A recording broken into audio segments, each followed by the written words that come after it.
Hello all, welcome to our series of discussion on the important topics for the Prelims 2023 for the subject Indian Polity. I hope the previous lectures that has been delivered were really useful to the students. For maximum benefit, try to watch all the lectures. In today's class, we would be discussing the important topics from the topic the legislature. Legislature is again a very important topic for the examination. So we'll try to identify a few important topics and try to cover those important topics, both conventional and some where it is also relevant to the current affairs. Okay, so let's directly get into the question.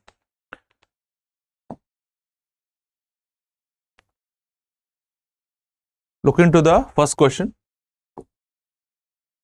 Which of the following is or the possible reasons for having the second chamber or the second chamber or the Rajya Sabha under the parliamentary system? In fact, there were a lot of news articles discussing about the relevance of Rajya Sabha, and it has also been an important point of discussion in the Constituent Assembly. So in this context, let us try to understand a few information about Rajya Sabha in general, and also why Rajya Sabha is very relevant in our parliamentary system. Because if you see Indian parliamentary system, the government should have the majority, the executive should have majority only in the Lok Sabha. Then what is the relevance of Rajya Sabha? So before I get into that particular point, if you see the Constitution of India, the Constitution of India provides that there is not only Lok Sabha but also Rajya Sabha. And the Constitution says that the Rajya Sabha shall have a maximum of 250 members. But out of the 250 members, it also says that not more than 238 members are to be directly elected and not more than 12 members to be nominated. So here the election is by indirect election. It is not by direct election, it is an indirect election, and 12 members are by nomination. But however, out of this 238, today we have 233 members who are elected plus 12 nominated members. So overall, there are 245 members in the Rajya Sabha. And whoever is elected, as I already said, they are indirectly elected by a system of proportional representation.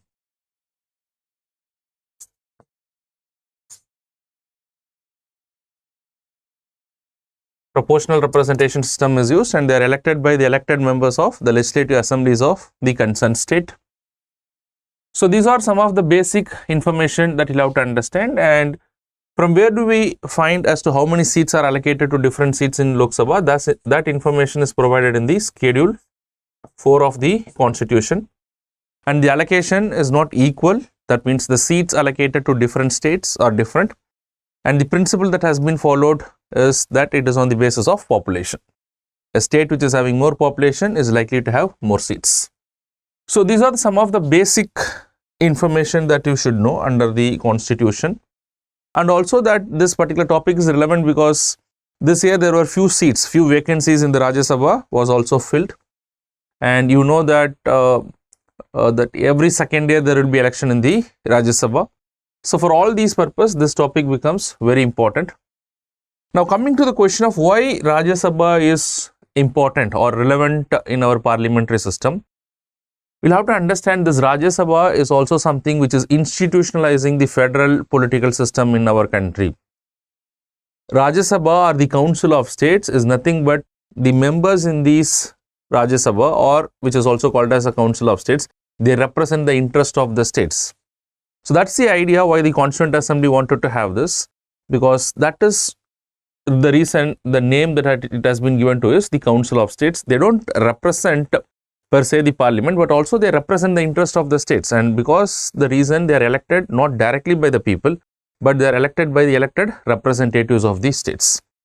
So it is very much institutionalizing the federal political characteristics of our constitution. Okay, so that's one thing that you have to understand.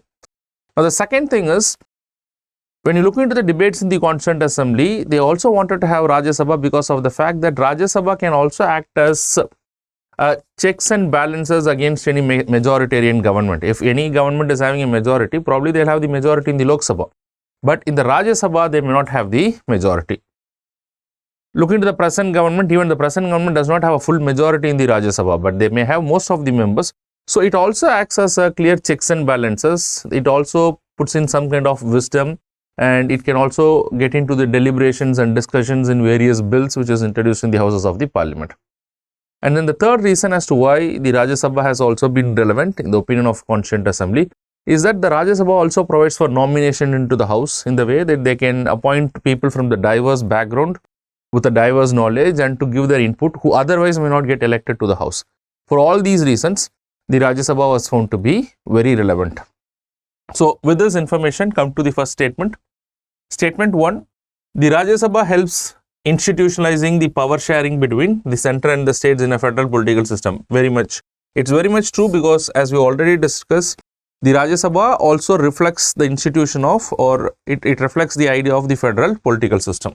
2, the Rajya Sabha offers checks and balances for greater executive accountability and can also be a platform for great talent and expertise. It is because of the nomination. Today you see the people with diverse background get nominated to the Rajya Sabha from the areas of art, science, literature and social service, who otherwise may not be very popular, get elected to the house, but their inputs and their ideas may be very relevant for various bills and which future become an act. So this is also very much true. Choose the correct options from the quotes given below. So which of the answers are right, which of the statements are right? So the answer would be both 1 and 2. Next question. So all the information in the constitution surrounding Rajya Sabha is also very important. Okay, before I get into the next question, in fact, if you see under the constitution, the Rajya Sabha is not given equal powers with that of the Lok Sabha. The Lok Sabha has more powers, but however, there are two extraordinary provisions. You should take note of Article 312 and Article 249 of the Constitution. So Article 312 gives a special power to the Rajya Sabha. So in this case, any new All India services can be created by an act of parliament, but however, that All India service can be created only if the Rajya Sabha permits the parliament to make a law. The Rajya Sabha has to pass a resolution, and through that resolution, it has to approve the parliament, and it has to be done with the special majority. The resolution requires a special majority of the parliament. Then the parliament can make a law and they can create an All India service, because any All India service is going to go against the federal provision of the constitution, and hence it may take away quite the powers of the state, and hence it requires the approval of the Rajya Sabha, where the Rajya Sabha represents the interest of the states. So here the special majority would be not less than 2/3 of the members present and voting. And similarly under Article 249, normally the Parliament is not empowered to make a law on an item in the state list, which is there in the 7th schedule of the Constitution. But under Article 249 of the Constitution, the Rajya Sabha has a power to empower the Parliament to make a law on an item in the state list, even otherwise if there is no national emergency, but for which the Rajya Sabha has to pass a resolution by special majority, and then they can do it. Okay, so in this case also, the special majority is not less than 2/3 of the members present and voting. Okay, all these points is very important, and try to remember all these points and try to revise these points.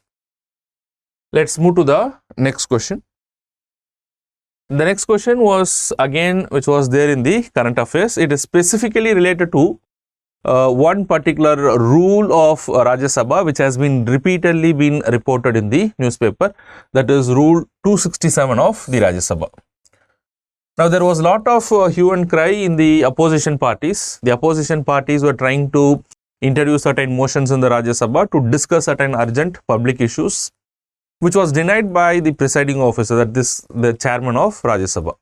So in this context, we should have an idea as to what is this Rule 267 of Rajya Sabha.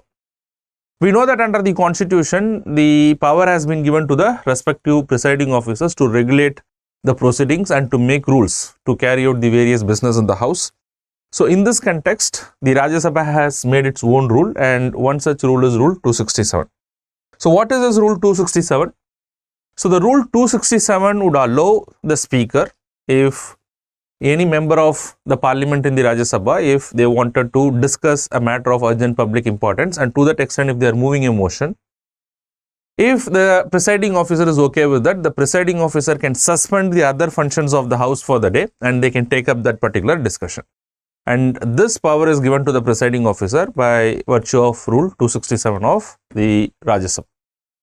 But however, the allegation which has been made by the opposition parties is that despite the opposition parties wanted to discuss certain matters in the Rajya Sabha, this Rule 267 has not been exercised by the presiding officer. So in this context, let us also try to understand some factual information of surrounding this Rule 267. This Rule 267 has been used 11 times in the history of India. In the Rajya Sabha, the former presiding officers, we know that usually the vice president presides over the Rajya Sabha because he is a chairman of Rajya Sabha. He is an ex officio chairman of Rajya Sabha. So at least 11 instances where this Rule 267 has been exercised. The last one being in the year 2016, when the opposition parties wanted to discuss about the demonetization issue, which was brought in by the government as a sudden move. And subsequently, Rule 267 was using Rule 267, a motion was introduced to discuss about this demonetization issue. But however, this time the present vice president, who is the chairman of Rajya Sabha, has denied using this particular power, and it has been very much reported in the newspaper. So in this context, come to the first statement. The rule allows the chairman to suspend the business of the house on account of a motion moved by a member to discuss an issue of urgent importance. This is very much true. The rule has been invoked only once in the past. Only once in the past to discuss the issue on demonetization in the year 2016. So it is not only once, at least 11 times it has been used in the history of Rajya Sabha. The last one was in the year 2016 related to the demonetization issue. So while the first statement is right, the second statement, although it is partially right, it is partially wrong. So which of the statements given above are incorrect? So the incorrect statement would be option 2. Let's move to the next question.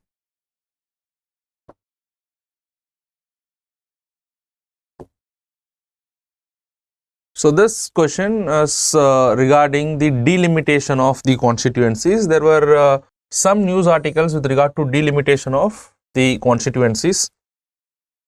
So in this regard, we'll have to understand what are the provisions with regard to delimitation in the Constitution of India. What in general does it mean by delimitation? So let us try to understand this, for which we'll have to understand Article 82 of the Constitution. What Article 82 of the Constitution says? That it shall be the responsibility of the Parliament to make a law, and by that law they can establish a body, and that body would regularly carry out the delimitation of the constituencies after every census. So as per the provisions of Article 82, the Parliament has enacted what is called as the Delimitation Act. The Delimitation Act, and the latest version of the Delimitation Act is 2002. And this Delimitation Act has established what is called as the Delimitation Commission today.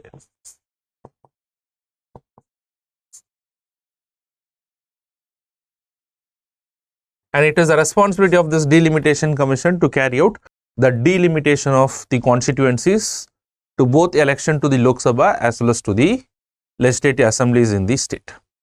So what does it mean by delimitation? So delimitation means you'll have to understand it is the work that is done by this particular commission to do certain things in order to carry out the elections properly. So what does delimitation means? So delimitation means first allocation of number of seats to each and every states with regard to the constituencies to the Lok Sabha as well as to the legislative assembly elections. So they have to decide how many seats has to be elected, because the only thing that is laid down in the constitution is that the seats that is to be allocated to different states in the Lok Sabha elections should be in proportion to their population. The constitution does not provide any information as to what are the number of seats. Unlike the seats which are allocated to the Rajya Sabha, there are no seats that is allocated to the Lok Sabha in the constitution, but rather it has to be decided by this particular body which is established by an act of parliament. And what is the basis that they have to take into account is the population. Second thing, they will not only decide the number of seats for each and every state for both the Lok Sabha as well as the legislative assembly elections, they should also draw the boundaries of these constituencies. So without the boundaries, how would the Election Commission of India prepare the electoral roll and conduct the election? So it is also their responsibility to draw the boundaries. Not only they will draw the boundaries, they have to keep redrawing the boundaries after every census. Then, because the constitution also provides for reservation of seats to the scheduled caste and scheduled tribe, it is the delimitation commission which has to decide among the various constituencies in a particular state which constituencies are to be reserved to the scheduled caste and the scheduled tribe, the number of seats that is to be reserved to them. So all these information has to be done by, so all these process has to be carried out by the delimitation commission. So this is exactly what is called as delimitation. But we've already seen that for the delimitation to happen, they should be aware of the census. That is, it is done on the basis of population. So it has to be done on the basis of what is called as census. So which census is to be taken into account? That's the first question. The constitution originally said that the latest census has to be taken into account. But however, today it is not the latest census because the constitution was amended twice in this particular regard. Initially by the 42nd Constitutional Amendment Act 1976. The 42nd Constitutional Amendment Act 1976 said that the 1971 census shall be taken into account till the year 2001. And then subsequently in the year 2001, this provision was again amended, and they said that by the 84th Constitutional Amendment Act in the year 2001, they said that the 1971 census would likely to continue till the first census after 2026. That means we do not know when the first census are likely to happen. So most likely it is to happen in the year 2031. So whenever the first census will be completed after the year 2026, till the time which census is likely to be taken into account? So till the time it has to be the 1971 census. So based on which census, today the number of seats are allocated to both the Lok Sabha as well as the Legislative Assembly elections. It is based on 1971 census. So this is because of the population control measures carried by the southern states and not by the northern states. In order to provide them the parity, the census was fixed to be 1971 census. Then the next question is the redrawing of the boundaries of the constituencies. If you look into the redrawing of the boundaries of the constituencies, the very idea of doing this redrawing of the boundary is to provide parity between different constituencies. Because if you see in any state, there can be a lot of internal migrations. And because of internal migration, the area might be less for a particular constituency. When I say area, the territorial area, but the population might actually be higher. So it should be a regular exercise that has to be done by an expert body to make sure that there is parity within the state, there is parity within the constituencies in terms of their population as far as possible.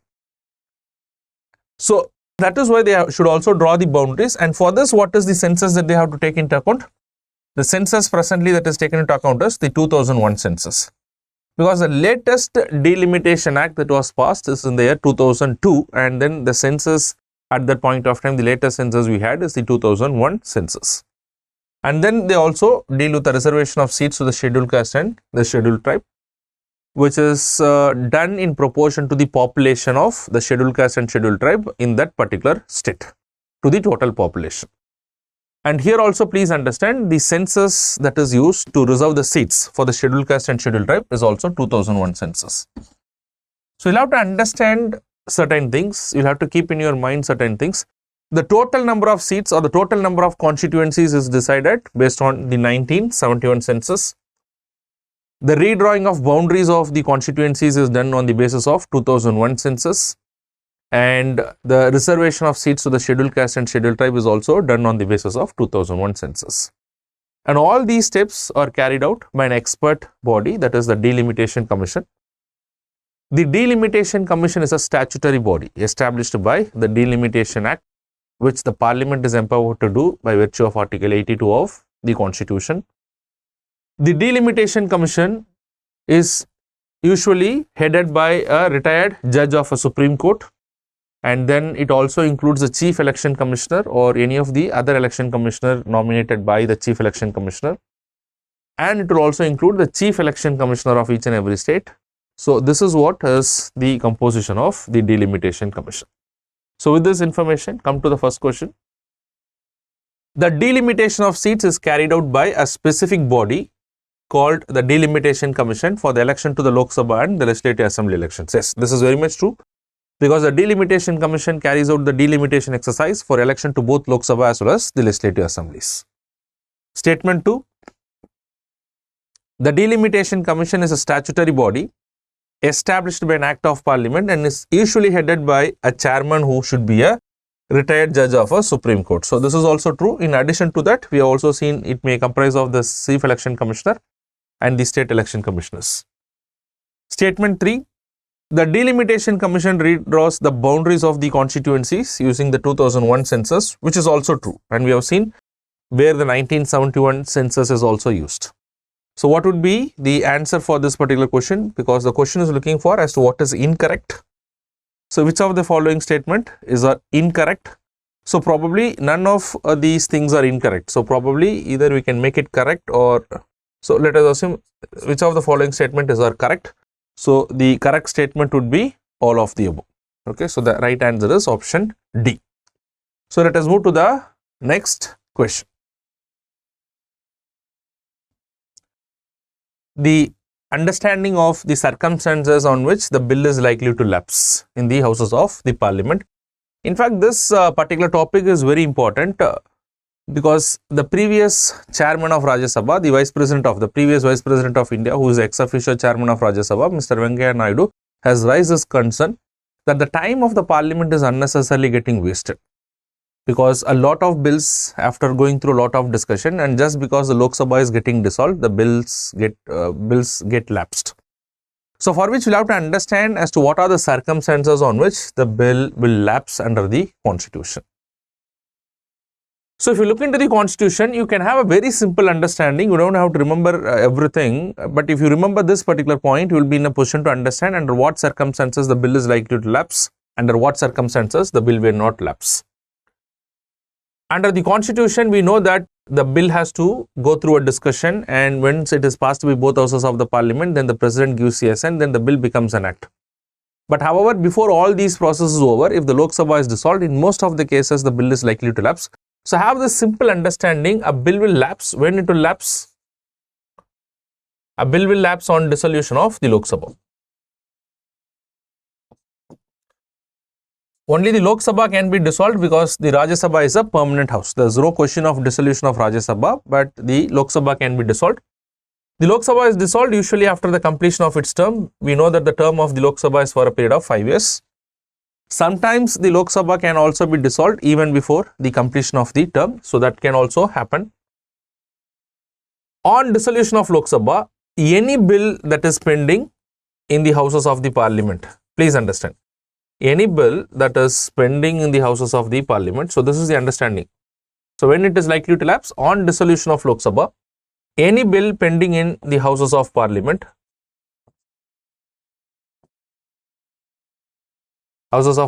is likely to lapse provided the bill has a relation to Lok Sabha.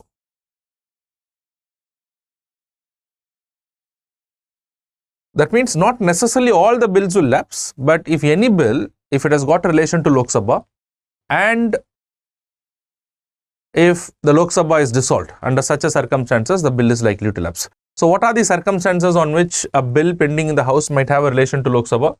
Say for example, a bill is introduced in the Lok Sabha and it has been discussed in the Lok Sabha. In the meantime, the Lok Sabha is dissolved. The bill will lapse. A bill is introduced in the Lok Sabha, but it has been passed by Lok Sabha to Rajya Sabha, and the Rajya Sabha is discussing that particular bill, but in the meantime, the Lok Sabha is dissolved. The bill will lapse. A bill introduced in the Rajya Sabha and it has been passed by Rajya Sabha. It has been passed by Rajya Sabha to the Lok Sabha, and it is pending in the Lok Sabha. In the meantime, the Lok Sabha is dissolved. The bill will lapse. So please understand, most of the bills will lapse, but there are few exceptions. How do you remember these exceptions? Remembering these exceptions are very, very simple. That any bill that has got a relation to Lok Sabha may not still lapse on dissolution of Lok Sabha, provided the president is involved in that particular process. Remember, the bill will not become an act without the assent of the president. So anyways, the bill has to go to the president. So once a bill has been acknowledged, or if the president is involved in that particular process, even if the Lok Sabha dissolves, the bill may not lapse. Say for example, the bill is passed by both the houses of the parliament, so it has a relation to Lok Sabha. Without Lok Sabha passing, it will not go to the president. And the president is yet to take an action. It is pending in front of the president. Such bills will not lapse even on dissolution of Lok Sabha. A bill which has been sent by both houses of the parliament, sent to the president has sent it for reconsideration of the houses. In the meantime, the Lok Sabha is dissolved. The bill will not lapse. There is disagreement between both the houses. That means both houses are already involved. And to do away with this disagreement, or the president can exercise his power under Article 108 of the Constitution to convene a joint sitting. So whenever there is a disagreement, then the president convenes a joint sitting under Article 108. He has already convened the joint sitting. In the meantime, the Lok Sabha is dissolved. Then also the bill will not lapse. So that means whenever the president is involved, although it may have a relation to the Lok Sabha, the bill still will not lapse. Second thing, I said that whenever a bill has a relation to Lok Sabha, except when the president is not involved, in all the cases, the bill is likely to lapse. But there may be a situation where the Lok Sabha is yet to be involved in the process of the bill. Assume a situation where a bill is introduced in the Rajya Sabha and it is pending in the Rajya Sabha, and in the meantime, the Lok Sabha is dissolved. In this particular circumstances, the bill is not likely to lapse. Okay. So with this information, let us try to get into the question. Bills pending in Lok Sabha, not passed by Rajya Sabha, on dissolution of Lok Sabha, it will lapse. So which of the following bills would not lapse? So I am just repeating the statement, bills pending in Lok Sabha and not passed by the Rajya Sabha. That means it is introduced in the Lok Sabha and pending in the Lok Sabha. So this will automatically lapse. So this is not the right answer. Bills pending in Lok Sabha, passed by Rajya Sabha. So this will also lapse because it is pending in the Lok Sabha and the Lok Sabha is dissolved. Second thing, bills pending for the assent of the president, this will not lapse because the president is already involved, although it may have a relation to Lok Sabha. Bills sent for reconsideration by the president, it will not lapse because the president is already involved. Bills notified for joint sitting of the parliament, this will not lapse because the president has already convened this under Article 108 of the Constitution. Last thing, bills pending in Rajya Sabha, not passed by Lok Sabha. That means bill pending in Rajya Sabha, not passed by Lok Sabha, means this bill is introduced in the Rajya Sabha and it is pending in the Rajya Sabha. It is yet to establish relation with the Lok Sabha. So in this case also, the bill will not lapse. Choose the correct options from the codes given below. So what are the correct answer to this particular question? Under what circumstances the bill is not likely to lapse?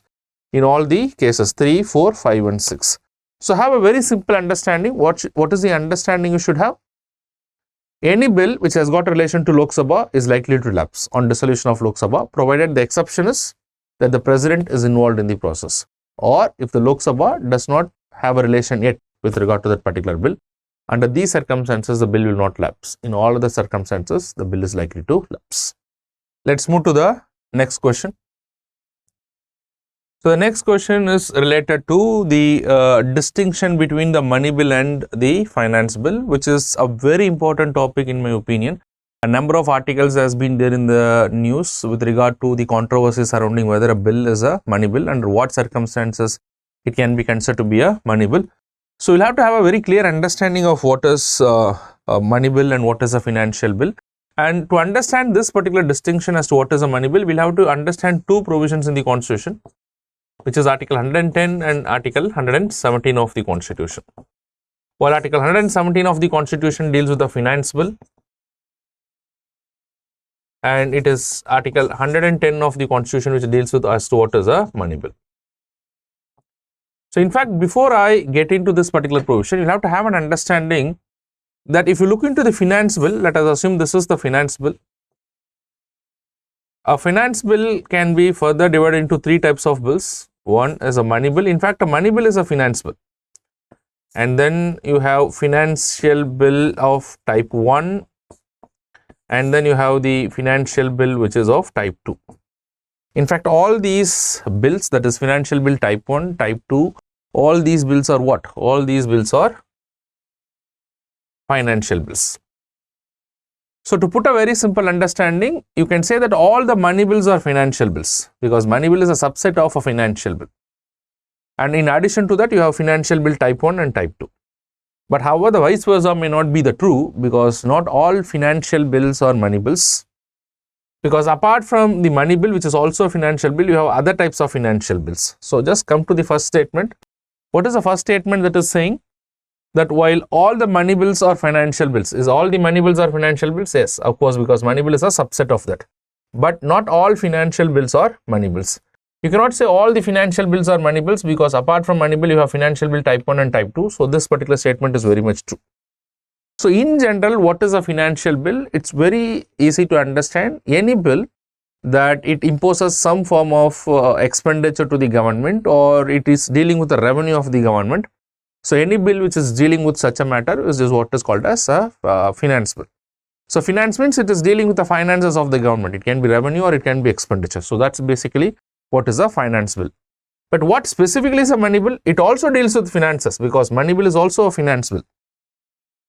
But the finances that the money bill deals with has to be restricted to only those subject matter which is mentioned in Article 110.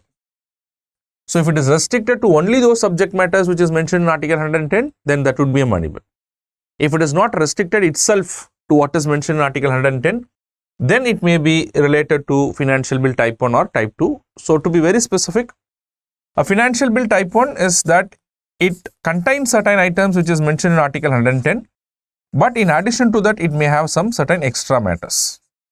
It is not strictly related to only those mentioned in Article 110. And what is financial bill type 2? A financial bill type 2, it has some expenditure component. It involves expenditure from the Consolidated Fund of India, but it does not involve any of the matter which is mentioned in Article 110.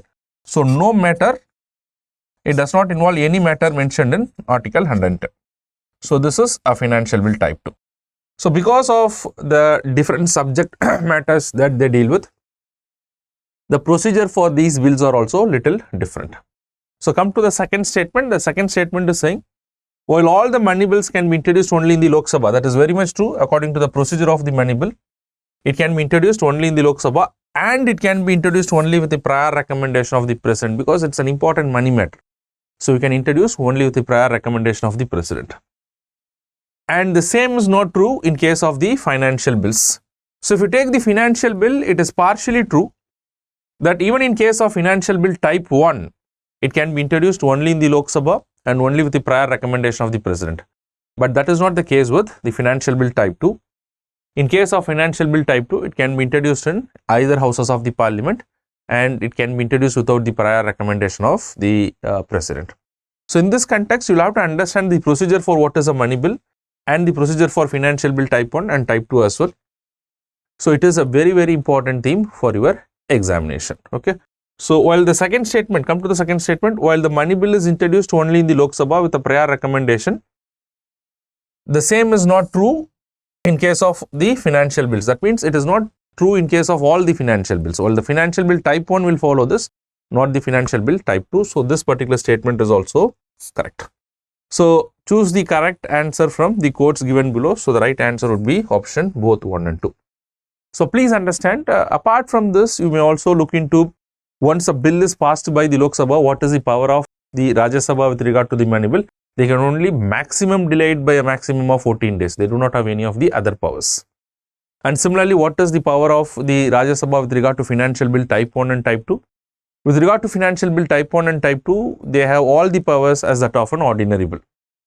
That means they can accept the bill, they can reject the bill, they can make some amendments and send it, or they may not take any action for a period of 6 months. So all these actions can be taken by the Rajya Sabha.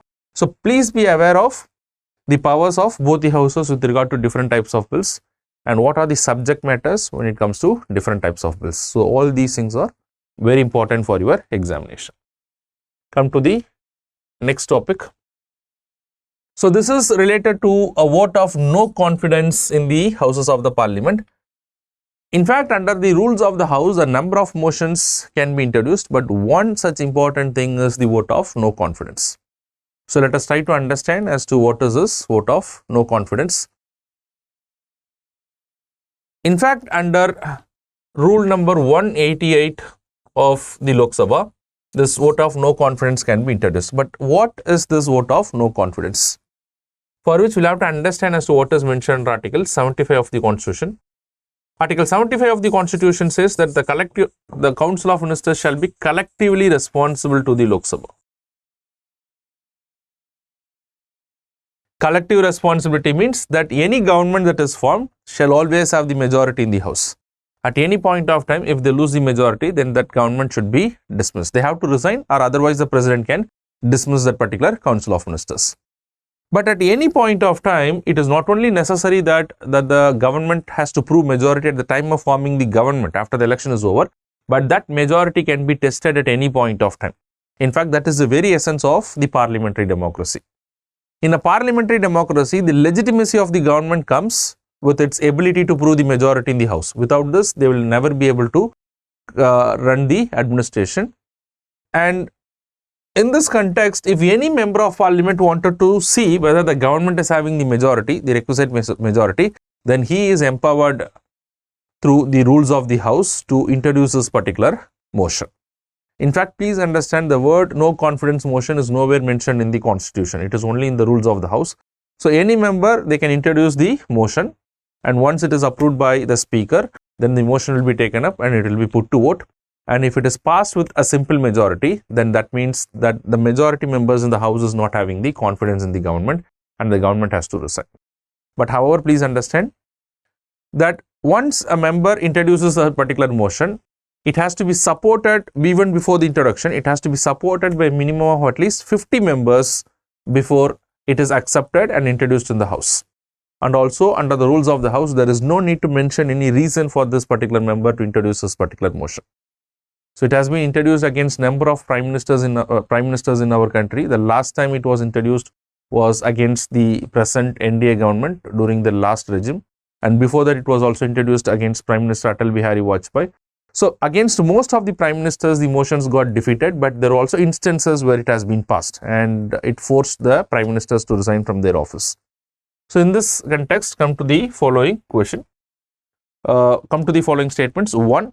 The motion can be introduced by any member of parliament by giving a valid reason for its introduction in the Lok Sabha. So this statement is partially true, but what is wrong in this particular statement is by giving a valid reason. In fact, there is no valid reason that is required for introduction of this particular thing. No confidence motion. So this particular statement is wrong. The vote of no confidence is regulated under Rule 198 of the Lok Sabha. So this is true.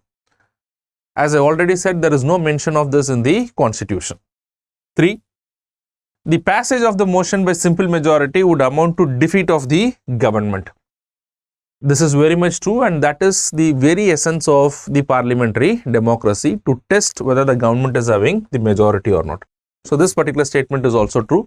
So which of the statements given above are incorrect? So the incorrect statement would be 1 only. Let us move to the next question.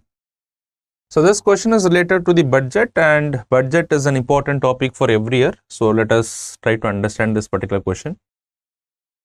So in fact, to understand about the budget, we should have a clear idea under Article 112 of the Constitution. So what Article 112 of the Constitution states? So Article 112 of the Constitution says it is the responsibility of the President to lay down the budget in the Houses of the Parliament every year. So President is the head of the Union Executive. Either he can do it or any of his subordinates can also do it. So that is the provision of the Constitution. And he has to lay down the budget, and when he is presenting the budget has to be presented separately in terms of the revenue and expenditure. It has to have two components, the revenue and the expenditure component. And in fact, who prepares this particular budget? If you see, the entire preparation of the budget is a responsibility of Department of Economic Affairs. Department of DEAE, Department of Economic Affairs. In fact, this Department of Economic Affairs under the Ministry of Finance has the responsibility. In fact, if you go beyond that, there is something which is called as a budget division under the Department of Economic Affairs. So the budget division prepares this particular budget, presented to the finance minister, and the finance minister lays that down in the Houses of the Parliament on behalf of the President. So this is a basic understanding that you should have with regard to the budget. And then once a budget is presented, it goes through a number of stages. And after everything is over, then with the passing of the appropriation bill and the finance bill, the budget process comes to an end. So budget process is very, very important for your examination. So let us, with this basic understanding, get into the question. Under the Constitution of India, it is the responsibility of the Union Finance Minister to lay down the budget in the Houses of the Parliament every financial year. So it is not the responsibility of the finance minister, it is the responsibility of the president under the constitution. Statement 2, it is the responsibility of the Department of Revenue, Ministry of Finance to prepare and to consolidate the budget as per the transaction of business rules. It is not the responsibility of the Department of Revenue, but the Department of Economic Affairs. So statement 2 is also wrong. Statement 3, the Prime Minister has the power to determine the transaction of business rules of the government as per the constitution. Now, what is this transaction of business rules?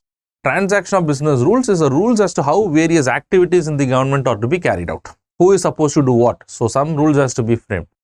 So this power is given to the president under the constitution, under Article 77 of the constitution. Please have an understanding.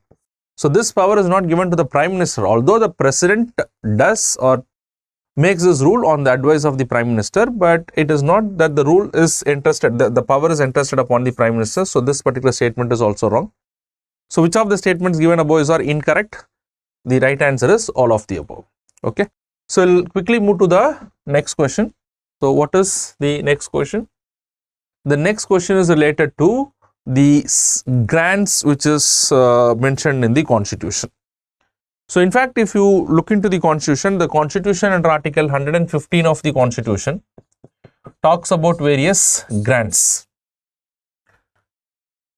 So what is this grant? So grant is something which is a money which is asked by the various ministries and departments, and which is consolidated in the budget and then subsequently approved by the parliament. But once a budget is passed, it might be possible that, because the very explanation for the budget is, it is a statement of estimated receipts and estimated revenue. You can never come out with the actual before the start of the financial year, or at the start of the financial year you cannot come with the exact needs of the needs for your expenditure. So it is only the estimated expenditure and estimated revenue, and during the course of the year you might need additional resources. The additional expenditure might arise on an existing item in the budget, an additional expenditure might arise on a new item which is not mentioned in the budget. So all these things are likely to happen practically. Taking all these things into consideration, the Constituent Assembly has provided for this Article 115, which deals with various types of grants. So Article 115 of the Constitution especially deals with two types of grants. One is the supplementary grant, another is the additional grant. In addition to that, it also talks about the excess grant, but let us discuss about the supplementary grant and the additional grant under Article 115. So what is a supplementary grant? So supplementary grant means, let us assume that the government allocates certain money to the Mahatma Gandhi National Rural Employment Guarantee Act as a part of the budget. But the money that is allocated for this particular service or for this particular scheme is already over before the end of the financial year. Then will you discontinue that particular scheme? You cannot do that. So you will make money, the parliament will make more money available to the government, and for which a supplementary grant has to be passed. So what is supplementary grant? Supplementary grant is something where that particular service is already there in the budget, a money has been allocated for that, but the money is found to be insufficient and hence you make more money available. That is supplementary grant.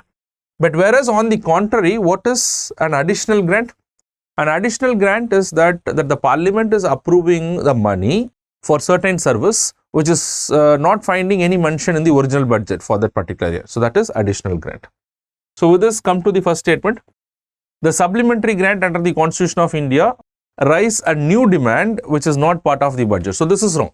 So in fact, this is exactly what is additional grant and it is not supplementary grant.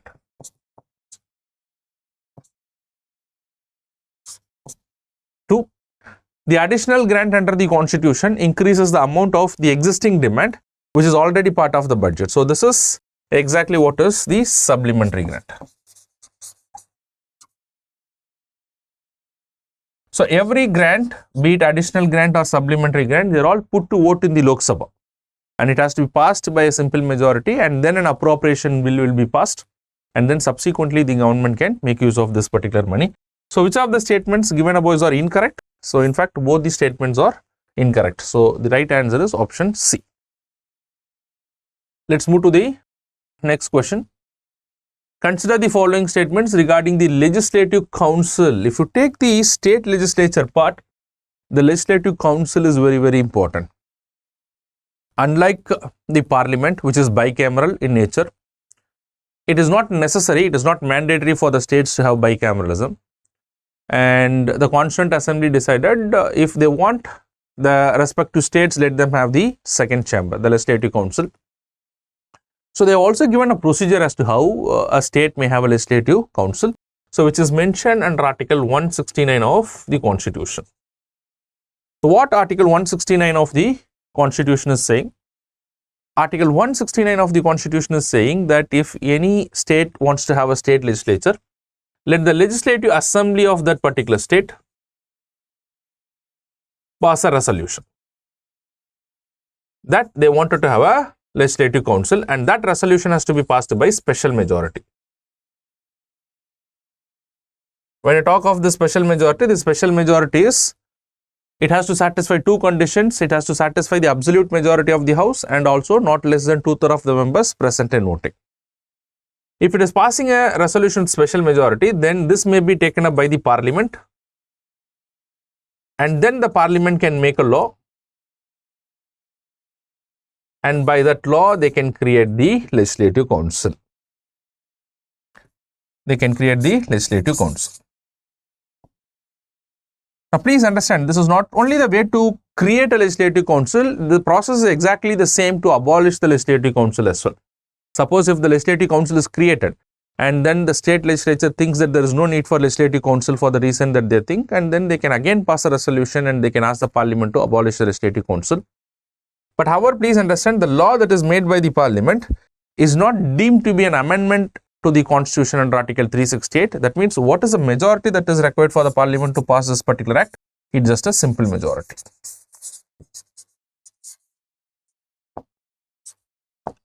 So with this information, just come to the question. The Legislative Council can be created and abolished by an act of Parliament by special majority. No, it does not require special majority, just the simple majority. So this particular statement is wrong. Statement 2. The Parliament can create or abolish Legislative Council on the basis of the only based on the resolution passed by the concerned state legislature. That is true. So without that, it cannot happen. So which of the statements given above are incorrect? So the incorrect statement would be option 1 only. Legislative Council is a very, very important topic for your examination. Come to the last question for today's discussion, which is related to the expenditure which are declared to be the charged expenditure. Again, a very, very important topic. So we already just discussed about the budget, which is mentioned in Article 112 of the Constitution. If you see Article 112 of the Constitution, it says that the President shall lay down the budget every financial year, and while presenting the budget, it shall consist of the estimated receipts and estimated expenditure. If you see the expenditure part under Article 112, the expenditure which is to be made part of the budget can be further divided into expenditure made and the expenditure charged upon the Consolidated Fund of India. And what is a charge expenditure? What all can be seen as a charge expenditure is also mentioned under Article 112. So the source or the list is also mentioned under Article 112 of the Constitution. While the distinction between made expenditure and charge expenditure is, the charge expenditures are considered to be so important in nature. Whatever is a charge expenditure, the charge expenditure is not subject to vote in the Lok Sabha, because in the entire budgetary process, there is a process which is called as vote on demand.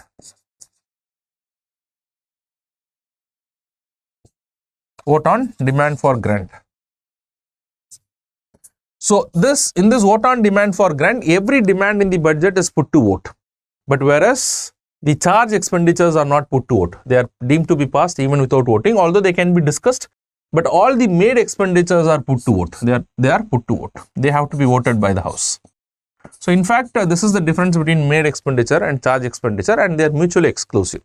So what are the list of charge expenditure which is mentioned under the Article 112 of the Constitution? 1. The emoluments and allowances of the President and the other expenditure relating to his office. So this is very much true. This is a charge expenditure. The salary and allowances of the Chairman, the Deputy Chairman of the Council of State, and the Speaker and the Deputy Speaker of the House. So this is also true. The salary, allowances and pensions payable to the judges in respect of Supreme Court and High Court. So please understand, it is partially true and partially incorrect. while the salary allowances and pensions of the judges of the Supreme Court is charged, but not that of the judges of the High Court. For the High Court, only their pension is charged upon the Consolidated Fund of India. So remaining are charged upon the Consolidated Fund of the respective states. So this particular statement is wrong. And then the salary allowances and the pensions payable are in respect of the Comptroller and Auditor General. So this is true. Okay. So in addition to that, it talks about any liability of the government, any debt charges of the government, any liability that is coming out of the judgment that is given by the courts upon the government of India. And in addition to all these things, the Parliament can make a law, and by that law also they can declare certain expenditure to be a charge expenditure. So try to remember what is given under Article 112 of the Constitution. That is very, very important for your examination. So with this information, let us just solve the question. So which choose the correct options, or the quotes from choose the correct option from the quotes given below. So 1 is right, 2 is right, and 4 is right. So the answer would be option D. So with this, we will end our discussion for today. For maximum benefit, you can watch all the classes that has been recorded before this, and you can just improvise and improve your performance by looking into all these things. Okay. So we'll try to come out with the next set of questions in the next class. So the next class will try to come out with a list of important topics from judiciary and the center-state relationship. Probably if you want, you can just revise those areas before you listen to the next lecture. Okay. So for more updates, if you want, you can also subscribe yourself to the StudyIQ English channel. And I wish all the best to all of you. Thank you very much. God bless.